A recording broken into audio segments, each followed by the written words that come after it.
তো ফ্ৰেণ্ডছ আপুনি প্ৰথমে ক্ৰোম ব্ৰাউজাৰ ওপেন কৰিব আৰু এই চাইনে যদি প্ৰব্লেম নহয় সেইভাবে আপুনি ক্ৰোমৰ ব্ৰাউজিং হিষ্ট্ৰী আপুনি ক্লিয়াৰ কৰি দিব আপুনি তিনিটা ডটত ক্লিক কৰিব হিষ্ট্ৰীত আপুনি ক্লিক কৰিব ইয়াত আপুনি আকৌ হিষ্ট্ৰীত ক্লিক কৰিব হিষ্ট্ৰীত ক্লিক কৰাৰ পাছত পেজটো এনেকৈ খোল খাব বা আপুনি কন্ট্ৰল এছ আপুনি প্ৰেছ কৰিব পাৰে ইয়াত দি আছে ক্লিয়াৰ ব্ৰাউজিং ডাটা ইয়াত আপুনি ক্লিক কৰিব ক্লিক কৰাৰ পাছত এনেকৈ ওপেন হ'ব আপুনি এডভান্সত ক্লিক কৰি টাইম ৰেঞ্জটো আপুনি অল টাইম সিলেক্ট কৰিব আপোনাৰ লাষ্ট আৱাৰ দিয়া থাকিব পাৰে আপুনি অল টাইম সিলেক্ট কৰিব আৰু ইয়াত সক মই কেৱল পাসওয়াৰ্ডটো মই টিক মাৰ্ক কৰা নাই বাকি সবতে মই টিক মাৰ্ক কৰি দিছো আৰু ক্লিয়াৰ ডাটাত মই ক্লিক কৰি আছো এতিয়া মোৰ পাসওয়াৰ্ড সেভ থাকিব বাকি মই সব ক্লিয়াৰ কৰি আছো যাতে এই সাইনত প্ৰব্লেম নহয় মই ক্লিয়াৰ কৰি দিছো এতিয়া আপুনি স্ট্যাটাসক দিয়া আছে প্ৰাইভেচি এণ্ড সিকিউৰিটি আপুনি প্ৰাইভেচি এণ্ড সিকিউৰিটিত ক্লিক কৰিব প্ৰাইভেচি এণ্ড সিকিউৰিটিত ক্লিক কৰাৰ পাছত আপুনি ইয়াক দিয়া আছে সাইট সেটিং আপুনি সাইট সেটিংত ক্লিক কৰিব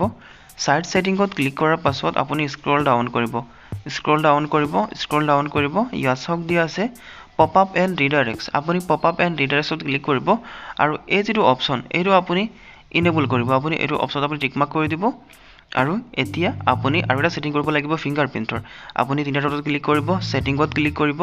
সেটিংত ক্লিক কৰাৰ পাছত এনেকৈ ওপেন হৈ যাব আপুনি ইয়াত ক্লিক কৰি সেটিং যেটো আছে আপুনি বেক স্পেচ কৰি ডিলিট কৰি দিব আৰু ইয়াত আপুনি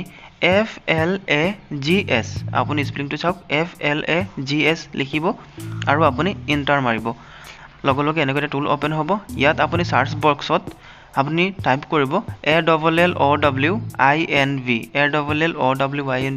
আৰু এই যেটো অপচন এটো আপুনি এনেবল কৰিব লাগিব যদি আপোনাৰ ডিসেবল আছে আপুনি এনেবল কৰিব আৰু আমাৰ কাম ইমানখিনিতে শেষ